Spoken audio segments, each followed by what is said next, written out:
we got pulled over. Yeah, I think all of our shenanigans in the Violator might have got us in trouble. This week we had the honor of being able to restore a vintage leather police jacket. So we want you to come along from a step-by-step perspective and watch as we recondition this vintage police jacket.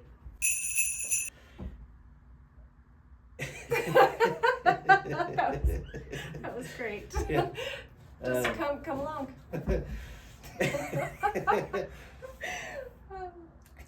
Come along and this adventure with. Well, last week we got a little crazy. We did. We did. We were drifting. We were snow drifting. We were doing things like blah, blah, blah, blah, blah, blah. And then this happened.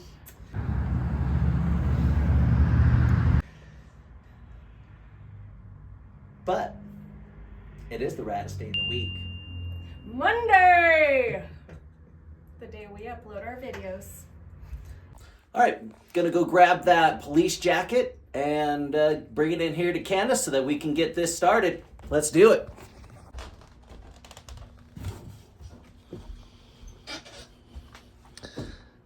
This is the jacket. It was a sergeant. We're not sure, but we think that might be a bullet hole right there. But let's get this all done. The Milwaukee Police Department does have a vault or museum of some sort that we are restoring this for.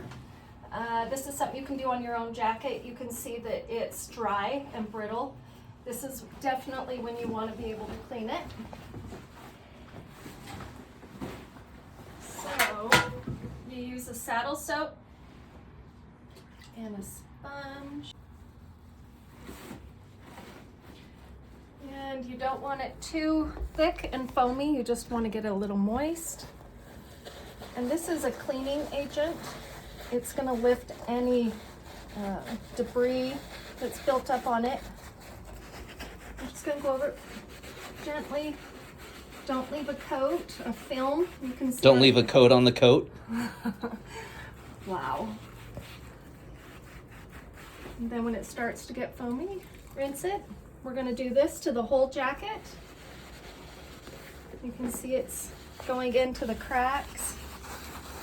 I love restorations because this happens really fast, but this is something you can do on your leather coat at home, which we definitely suggest doing after the Christmas or winter season if you have one.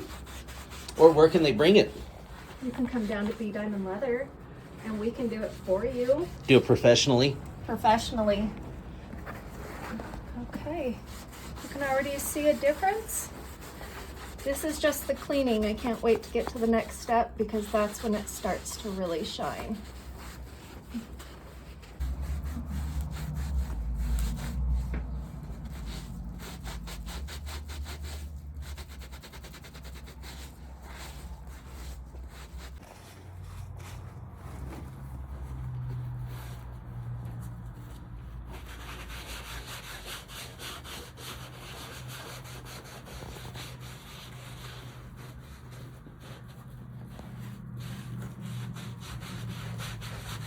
The next one, we have it all cleaned.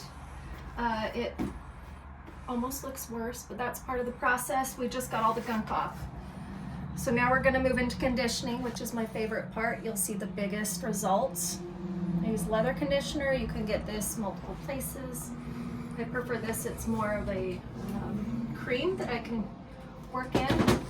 So the projects that we do, guys, on our YouTube channel, we use stuff to show you guys so that you can buy these over the counter. Our professional stuff that we use isn't this stuff, but we want to show you guys what you can be buying over the counter in order to be able to do the same projects we're doing. Sometimes you need more than one coat. It just depends. You can see coat on coat, get it? You can already see the difference. It starts absorbing. This is a really old jacket. But you can already see the difference, the sheen.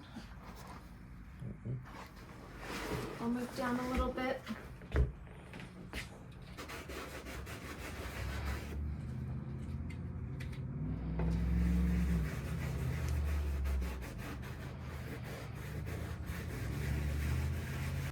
What this will do is it's going to keep the leather pliable, so that way as it sits you can already see. It's no different than us. When our skin gets dry, we need a little moisturizer.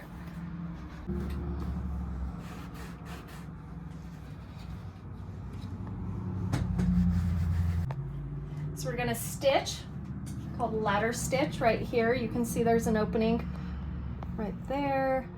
What I'm going to do is you take a regular sewing needle. I just use thread that you would get in a sewing kit.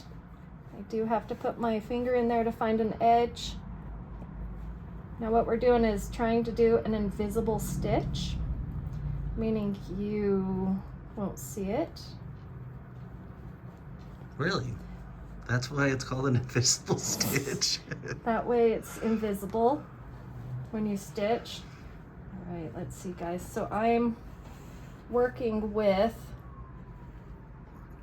typically this is a wool. I'm not sure what this is. It's probably wool. Okay, so now we're gonna go from the inside of the jacket. We're gonna go in right there, and out. Try not to stick your finger. Although I work with my hands, so I always have bruises. Okay, so we're gonna tighten it. We're gonna go back to the inside, other side, inside.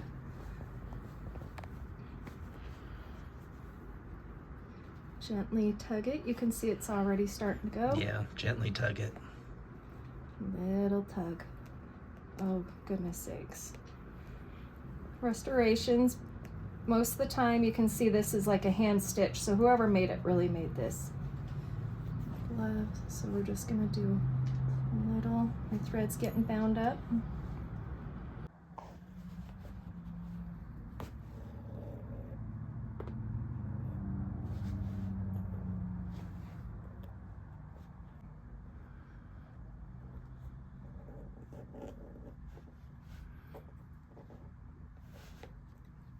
Awesome, all closed up, like brand new.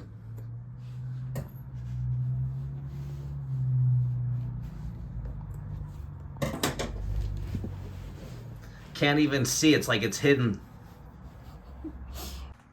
Here's the finished product. As you can see, it's a lot more supple. We went ahead and cleaned and conditioned it with saddle soap.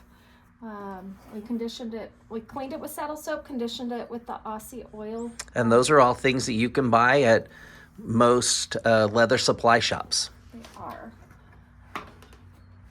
And you can see the sleeves, it's still gonna show some of its wear, but that's part of the charm. So as you can see, this jacket is ready to be worn if someone wants to wear it, although we've heard the Milwaukee Police Department is wanting it back so they can put it in their museum. But as you can see, the neatest thing about doing restorations or any kind of repurposing is that even though the jacket has been cleaned and conditioned, you can still see some of its patina, its war wounds. We believe this is a bullet hole over here on this side, right there. And just the patina on the patch. There's a lot of history to this, and that's part of why we love doing restorations. So this is it, guys. If you have any questions, make sure you comment, make sure you like, subscribe, and share, and have a rad day. And also, everybody, we do little hidden Easter eggs in our videos now. So if you find one of our hidden Easter eggs hiding there, and a hidden Easter egg could easily be anything from, well, guess what? You're going to have to find it out and tell us where it's at in the video and leave a comment below about it. Like, subscribe, and share. Have a rad day. Try like Monday. Because you know like the monster trucks. Monday.